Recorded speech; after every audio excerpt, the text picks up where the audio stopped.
रोहित मारवा की कौन सी तलाश हुई आखिर पूरी? कौन से होश उड़ाने वाले राज खोले रिया ने आर्यन के सामने? साथ में मूवी देखते हुए अनिका ने रोहित मारवा के कंधे पर रखा अपना सर। क्या हो पाएगा ज्योति बुआ का ऑपरेशन सही समय पर, या डॉक्टर अमृता को चुकानी पड़ेगी एक भारी कीमत? रिया ने आर्यन को अनिका से जुड़ा एक ऐसा सच बताया जिसे सुनकर आर्यन के होश उड़ गए थे। रोहित मारवा को डॉक्टर अनिका से जुड़े एक बड़े सच का सुराग हाथ लग गया था, पर रोहित मारवा अपने बेटे की खराब होती तबीयत को लेकर कुछ ज्यादा ही परेशान था। उसने डॉक्टर अग्रवाल से रिक्वेस्ट करते हुए कहा, आर्यन की हालत में जरा भी सुधार नहीं हो रहा, मुझे आपकी मदद की सख्त जरूरत है, प्लीज हेल्प मी। रोहित, मैं आज ही आर्यन की काउंसलिंग के लिए एक बहुत अच्छी साइकोलॉजिस्ट को भेज रहा हूँ। वो आज शाम से ही काउंसलिंग शुरू कर देगी, तुम बिल्कुल भी फिक्र मत करो। Thank you so much doctor Agarwal. एक और बात, तुम्हारी तलाश बहुत जल्द पूरी होने वाली है। क्या मतलब? मैं कुछ समझा नहीं डॉक्टर। डॉक्टर अग्रवाल को कुछ ऐसा मालूम पड़ गया था जिसे जानना रोहित के लिए बेहद जरूरी था। वहीं दूसरी तरफ रिया बताने वाली थी आर्यन को उसकी माँ से जुड़ा एक ऐसा सच जिसे सुनते ही आर्यन के पैरों तले से जमीन खिसकने वाली थी। आर्यन, मुझे सब समझ आ गया है। तुम मेरे क्लोन नहीं, मेरे जुड़वा भाई हो।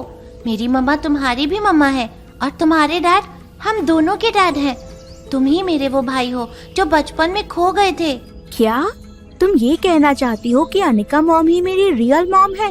फिर डैड मुझे क्यों मॉम से अलग रहने को कहते हैं और मैं खो गया था, पर कैसे?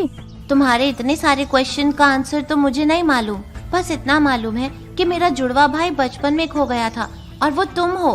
क्या मम्मा ने मुझे खो दिया था जैसे मैं अपनी पेंसिल्स खो देता हूँ? क्या मम्मा भी मेरी तरह केयरलेस हैं? नो, मम्मा केयरलेस नहीं है। उन्होंने तो तुम्हें ढूंढने की बहुत कोशिश की पर तुम उन्हें नहीं मिले। मुझे ढूंढने की कोशिश? मतलब तो मैं तुम्हें अभी समझा नहीं पाऊंगी, पर मेरे पास एक प्लान है। बस मैं जो कहूँ वो फॉलो करना होगा, ओके? नन्ही रिया ने अपने माँ बाप को साथ लाने का प्लान तो बना लिया था, लेकिन उसे क्या पता था कि उसका ये प्लान उन्हें एक बड़ी मुसीबत में डाल देगा। वहीं डॉक्टर अग्रवाल ने रोहित को बता दिया डॉक्टर अमृता से जुड़ा एक ऐसा सुराग जिसकी तलाश में रोहित मारवा कब से था। तलाश? कहीं ये डॉक्टर अमृता के बारे में तो नहीं? You are absolutely right mister Rohit, ये डॉक्टर अमृता से रिलेटेड ही है। आपकी तलाश अब खत्म हुई। वो आज शाम को हमारे हॉस्पिटल में एक सर्जरी करने वाली हैं। तुम चाहो तो आकर उनसे मिल सकते हो। मैं जरूर आऊंगा डॉक्टर। आप तो जानते हैं मेरे लिए डॉक्टर अमृता से मिलना कितना जरूरी है। आप कैसे भी मुझे उनसे मिलवा दीजिए, चाहे 5 मिनट के लिए ही सही। मैं पूरी कोशिश करूंगा। तुम बस आज शाम को ठीक 5 बजे हॉस्पिटल पहुंच जाना। Okay doctor, thanks a lot. जिस डॉक्टर अमृता को ढूंढने में रोहित मारवा ने कोई कसर नहीं छोड़ी थी, उसी से मिलने का मौका आज रोहित के पास खुद ब खुद आया था। क्या डॉक्टर अमृता की असलियत पर बड़ा पर्दा अब उठने वाला था? दूसरी ओर रिया और आर्यन अब किसी भी हाल में अनिका और रोहित को एक दूसरे के पास लाना चाहते थे। अब सुनो, प्लान क्या है? मैंने डैड से कह दिया है कि वो मुझे फिल्म दिखाने ले जाएं। तुम्हें भी मम्मा को मनाकर पास वाले थिएटर में लाना होगा। पर मैं उन्हें कैसे मनाऊंगा? ओफो, तुम तो बिल्कुल बुद्धू हो। मम्मा को मनाना बहुत इजी है। बस उनके पास जाओ, प्यारी सी स्माइल दो और कहो कि आज मूवी देखने जाने का मन है। बस मम्मा मान जाएंगी। पर उससे होगा क्या? मैं चाहती हूँ कि मम्मा और डैड एक दूसरे के साथ बैठकर फिल्म देखें। मैं डैड को पहले ही थिएटर के अंदर ले जाऊंगी। तुम बस इतना ध्यान रखना कि थिएटर में अंधेरा होने के बाद ही मम्मा अंदर आए और फिर मेरे साथ वाली सीट पर आकर बैठ जाना। ठीक है, जैसा तुम बोलो। प्रॉमिस? प्रॉमिस। प्लान के हिसाब से रिया और आर्यन ने बड़ी मुश्किल से रोहित और अनिका को फिल्म देखने जाने के लिए मना लिया। रिया रोहित के साथ थिएटर के अंदर पहुंच गई थी। वहीं आर्यन भी अनिका को लेकर थिएटर के बाहर टिकट्स की लाइन तक आ चुका था। रिया, तुम 2 मिनट यहीं वेट करो, मम्मा टिकट्स लेकर आ रही है। कोई शैतानी मत करना और कहीं जाना नहीं, ओके? ओके मम्मा, आप टिकट्स ले आओ, मैं यहीं पर हूँ। My good girl. सब कुछ रिया के प्लान के मुताबिक चल रहा था। वो बहुत ही खुश थी। आज पहली बार वो अपने मम्मी पापा और भाई के साथ बैठकर कोई फिल्म देखेगी। मगर तभी रोहित के फोन पर आया एक कॉल। आर्यन बेटा, मुझे बाहर जाना होगा, ये कॉल बहुत इम्पोर्टेंट है। पर डैड, अभी तो फिल्म। इम्पोर्टेंट कॉल है बेटा, प्लीज अंडरस्टैंड। रिया ने रोहित को रोकने की बहुत कोशिश की, पर रोहित ने उसकी बात नहीं सुनी और वो थिएटर से बाहर चला गया। रिया डर के मारे कांप रही थी, क्योंकि वो समझ गई थी कि अगर रोहित बाहर गया तो वो आर्यन को जरूर देख लेगा और उसका प्लान शुरू होने से पहले ही खत्म हो जाएगा। और रिया को जिस बात का डर था वही हुआ। तुम यहाँ क्या कर रहे हो आर्यन? तुम थिएटर से बाहर कब आए? डैड, मैं तो बस वो अभी। कितनी बार बोला है तुम्हें, बिना बताए इधर उधर मत जाया करो। चलो अभी अंदर। रोहित ने आर्यन का हाथ पकड़ा और सीधे थिएटर में चला गया और मौका मिलते ही रिया आर्यन की जगह आकर खड़ी हो गई। कुछ ही देर में अनिका भी टिकट्स लेकर रिया के पास आ गई। रिया जल्दी चलो बेटा, हम ऑलरेडी लेट हैं। चल मम्मा, अब बिना टिकट के तो अंदर नहीं जा सकते थे ना। देख रही हूँ मेरी बेटी बहुत समझदार हो गई है। ये रहे टिकट्स, अब अंदर चले। रिया को इस बात की तसल्ली थी कि उसने सिचुएशन को संभाल लिया था और उनका सीक्रेट सेफ था। रिया और अनिका थिएटर के अंदर आए। वहाँ अंधेरा होने की वजह से उन्हें कुछ भी दिखाई नहीं दे रहा था। पता नहीं हमारी सीट्स कहाँ पर है। रुको, मैं किसी को बुलाती हूँ। नो वरीज मम्मा, सारा थिएटर तो खाली है, हम कहीं भी बैठ सकते हैं। मैं बताती हूँ कि हमें कहाँ बैठना चाहिए। वहाँ उस सीट पर। ओके चलो, जैसी तुम्हारी मर्जी। रिया बस यही तो चाहती थी, रोहित और अनिका का आसपास बैठना। थिएटर के अंधेरे में अनिका और रोहित एक दूसरे को देख नहीं पाए, पर अनिका को तो फिल्म देखने से ज्यादा ज्योति बुआ की सर्जरी की चिंता थी। अपनी नींद पूरी करने के लिए जैसे ही अनिका ने आंखें बंद की, उसका सर रोहित के कंधे पर जा टिका। तभी रिया के एक पिंच से रोहित की नींद खुली तो उसकी नजर बगल में बैठी अनिका से टकराई। रिया को लगा कि उसकी इस हरकत से वो दोनों और पास आ जाएंगे, मगर हुआ बिल्कुल उल्टा। तुम मेरा पीछा करते हुए यहाँ तक आ गई? मिस्टर मारवा, मैं कोई आपका पीछा वीछा नहीं कर रही।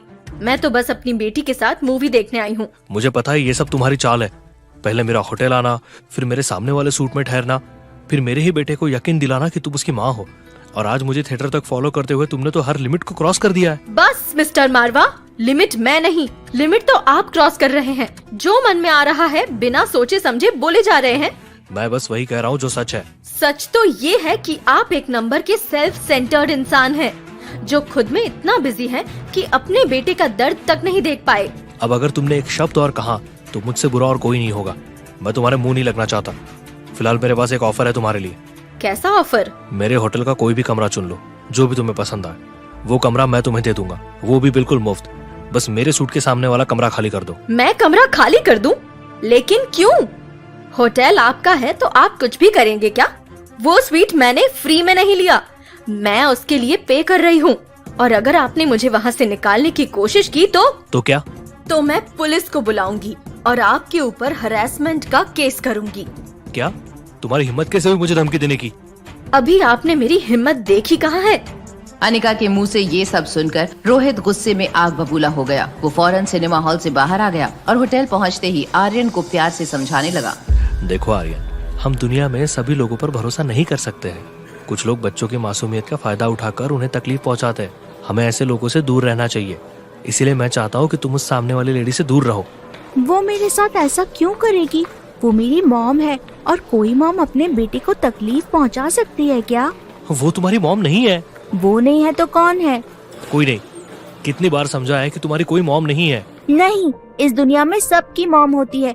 आपकी है, सन्नी चाचू की है, तो मेरी मॉम क्यों नहीं है? वही मेरी मॉम है। आर्यन के इन सवालों का रोहित के पास कोई जवाब नहीं था। वहीं दूसरी तरफ अनिका की बेताबी बढ़ती ही जा रही थी। उसे समझ नहीं आ रहा था कि आखिर कैसे सबकी नजरों से बचते हुए वो ज्योति बुआ का ऑपरेशन कर पाएगी कि तभी अनिका की असिस्टेंट राजलक्ष्मी का अनिका को फोन आया। मैम, लाइफ केयर हॉस्पिटल से कल होने वाली सर्जरी को लेकर के कॉल्स आ रहे हैं। उन्हें क्या रिप्लाई करूं? और हाँ, डॉक्टर अग्रवाल आपका कांटेक्ट नंबर मांग रहे थे। क्या मैं उन्हें आपका नंबर दे दूं? नहीं राजलक्ष्मी, तुम किसी भी हालत में उनके साथ मेरा कांटेक्ट नंबर शेयर मत करना। उन्हें इन्फॉर्म कर दो कि मैं सीधा एयरपोर्ट से हॉस्पिटल पहुंच जाऊंगी। ठीक है। और उन्होंने एक जूनियर डॉक्टर्स की लिस्ट भी भेजी है जो मैंने आपको मेल कर दी है। Please check. Thank you Raj, मैं अब भी चेक करती हूँ। जूनियर डॉक्टर्स की लिस्ट में एक नाम कामिनी का भी था, जिसे देखते ही अनिका की आंखें फटी की फटी रह गईं। अगली सुबह हॉस्पिटल की लॉबी में डॉक्टर्स का जमावड़ा लग चुका था। सारे डॉक्टर्स डॉक्टर अमृता की एक झलक पाने के लिए बेकरार थे। इस भीड़ में डॉक्टर अग्रवाल, कामिनी, मनीषा, प्रीति और गौतम गुलेरिया भी बस दरवाजे की ओर नजरें टिकाए बैठे थे। और जैसे ही अनिका हॉस्पिटल की एंट्रेंस पर पहुंची, तभी किसी डॉक्टर ने जोर से कहा, वो देखो, वो रही, डॉक्टर अमृता आ गई। अनिका ने जैसे ही ऊंची आवाज से डॉक्टर अमृता सुना, वो एकदम सिसक गई।